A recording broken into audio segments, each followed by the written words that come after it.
ನಮಸ್ತೆ ಸ್ನೇಹಿತರೆ, ಎಲ್ಲರಿಗೂ ಇವತ್ತಿನ ಕ್ಲಾಸಿಗೆ ಆತ್ಮೀಯಂತ ಸ್ವಾಗತ. ನಾವು ದಿನನಿತ್ಯ ಬಳಸುವ ವಾಕ್ಯಗಳನ್ನು ಇಂಗ್ಲೀಷ್ನಲ್ಲಿ ಯಾವ ರೀತಿ ಬಳಸೋದು, ಯಾವ ರೀತಿ ನಾವು ಇಂಗ್ಲೀಷ್ನ ಕಲಿಯೋದು, ಇಂಪ್ರೂವ್ ಮಾಡ್ಕೊಳ್ಳೋದು ಅಂಥೇಳಿ ನಾನು ಈ ವಿಡಿಯೋದಲ್ಲಿ ನಿಮಗೆ ಹೊಸ ಹೊಸ ವಾಕ್ಯಗಳನ್ನು ತರ್ತಾ ಇದ್ದೀನಿ. ಅವು ದಿನನಿತ್ಯ ನೀವು ಬಳಸುವಂಥ ಪದಗಳೇ. ಯಾಕಂದರೆ ಮೊದಲು ಅವಕೂರ್ನ ತಿಳ್ಕೊಂಡು ಅಂದರೆ ನಮಗೆ ಇಂಗ್ಲೀಷ್ ಈಸಿ ಆಗ್ತದೆ, ಆಮೇಲೆ ವಾಕ್ಯಗಳನ್ನು ಕಲೀಲಿಕ್ಕೆ ಈಸಿ ಆಗ್ತದೆ.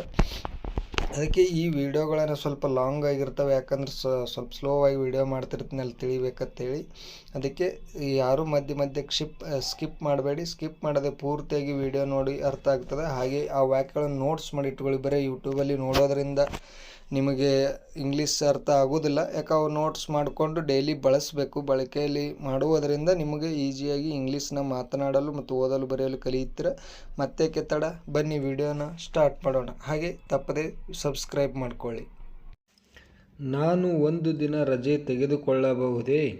ಇದನ್ನು ಯಾವ ರೀತಿ ನಾವು ಇಂಗ್ಲೀಷ್ನಲ್ಲಿ ಪದವನ್ನು ಬಳಸಬೇಕಂದ್ರೆ, can I take a day off? Can I take a day off. Next, ನಾಳೆ ನನ್ನ ರಜೆ ಇದೆ. ಇದನ್ನು tomorrow is my day off. Tomorrow is my day off ಅಂತ ಹೇಳ್ತೀವಿ. ನೆಕ್ಸ್ಟ್, ನಾನು ತಿನ್ನುತ್ತಿದ್ದೆ. ಇದನ್ನು I was eating. I was eating ಅಂತ ಹೇಳ್ತೀವಿ. ನೆಕ್ಸ್ಟ್, ನಾನು ಓಡಬಲ್ಲೆ. I can run. I can run. ನಾನು ಚೆನ್ನಾಗಿ ಹಾಡಬಲ್ಲೆ. I can sing well. I can sing well. ನಾನು ನಿಮ್ಮ ಪೆನ್ನು ಬಳಸಬಹುದೇ?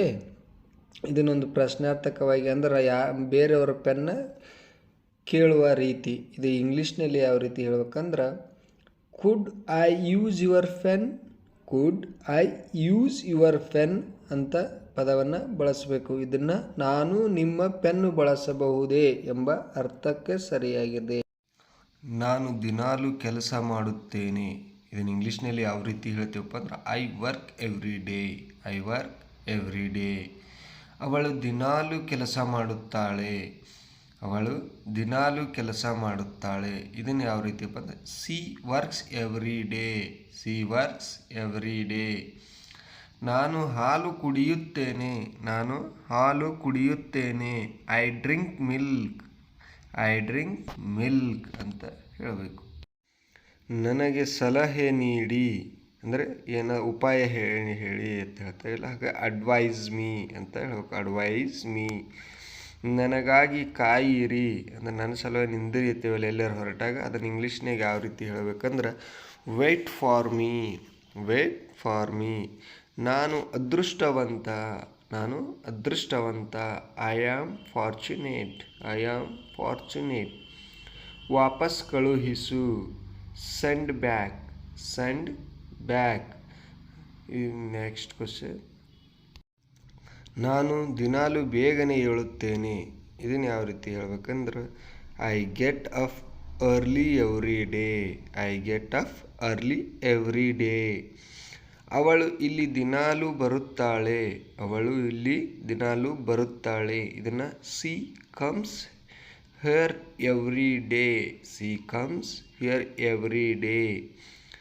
ನನ್ನ ತಾಯಿ ಅಡುಗೆ ತುಂಬ ಚೆನ್ನಾಗಿ ಮಾಡುತ್ತಾರೆ. ಇದನ್ನು my mother cooks very well ಅಂತ ಹೇಳ್ತೀವಿ. My mother cooks very well. Next, ಇನ್ನು ಇಂಗ್ಲೀಷ್ನಿಂದ ಕನ್ನಡ ನೋಡಿ. ಯು ಶುಡ್ ವರ್ಕ್ ಹಾರ್ಡ್ ಅಂದರೆ ನೀನು ಕಷ್ಟಪಟ್ಟು ಕೆಲಸ ಮಾಡಬೇಕು. ನಾನು ಕಾಯಬೇಕೇ?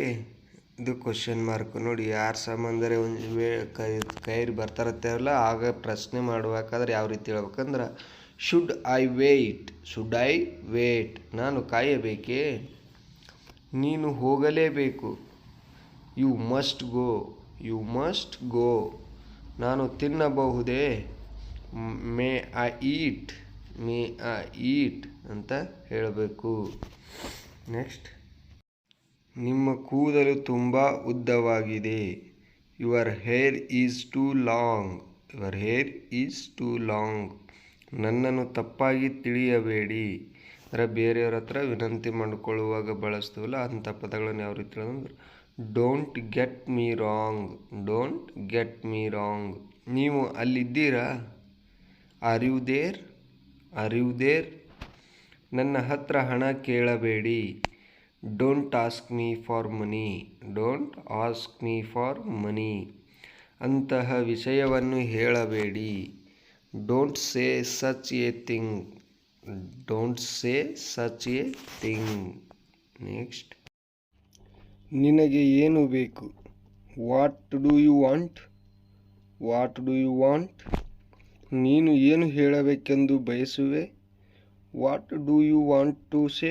What do you want to say ಅಂತ ಹೇಳಬೇಕು. ನಾನು ಈಗ ಏನು ಮಾಡಬೇಕು ಅಂತ ಕೇಳಕ್ಕೆ what should I do now ಅಂತ ಹೇಳಬೇಕು.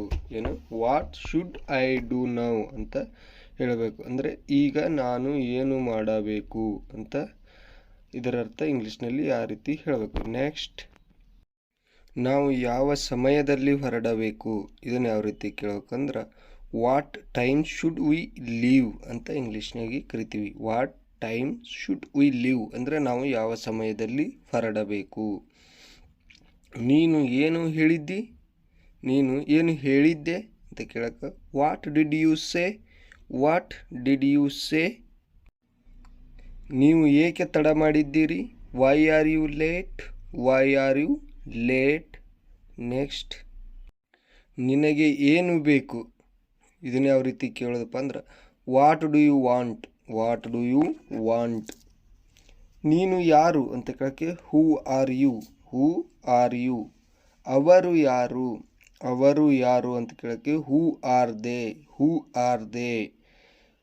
ಹಾಡು ಯಾರು ಹಾಡಿದರು ಅಂತ ಕೇಳ್ಬೇಕಾದ್ರೆ who sung the song? Who sung the song? Next, ನೀನು ಇಲ್ಲಿ ಏನು ಮಾಡುತ್ತಿರುವೆ? What are you doing here? What are you doing here? ನೀವು ಎಲ್ಲಿನವರು ಅಂತ ಯಾವ ಊರಿನವರು ಎಲ್ಲಿಂದ ಬಂದ್ರಿ ಅಂತ ಕೇಳ್ತೇವಲ್ಲ ಅದನ್ನು ಇಂಗ್ಲೀಷ್ನಾಗ ಯಾವ ರೀತಿ ಕೇಳ್ಬೇಕಂದ್ರೆ ವೇರ್ ಆರ್ ಯು ಫ್ರಾಮ್?